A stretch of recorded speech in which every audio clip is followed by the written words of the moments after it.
বান্দার কোনো হক আল্লাহ কোনোদিন ছেড়ে দেয় না। আল্লাহর হক আল্লাহ মাফ করে, বান্দার হকের মাফ নাই। যদিও আমি নবী, আমার উপর যদি কোনো হক থাকে বলো, আমি দিয়ে দেব। কোন সাহাবী দাঁড়ায় না, এক সাহাবী দাঁড়িয়ে বলল, নবী, যুদ্ধের ময়দানে চাবুক চালানোর সময় এক কাফেরকে মারতে যেয়ে আপনার লাঠির বাড়ি আমার পিঠের মধ্যে পড়েছে।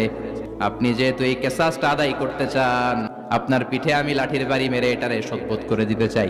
বিশ্বনবী বললেন, আসো, তুমি এসে আমার পিঠে লাঠি দিয়ে চাবুক দিয়ে বাড়ি মারো। সাহাবী বলে, ও নবী, যখন আপনি আমার চাবুকটা পিঠের মধ্যে মেরেছেন, আমার পিঠে তখন জামা ছিল না।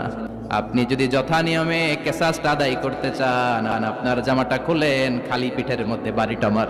সাইয়েদনা ওমর ফারুক হাতের জামা এরকম করতে শুরু করছে, আয় দিকে আয়।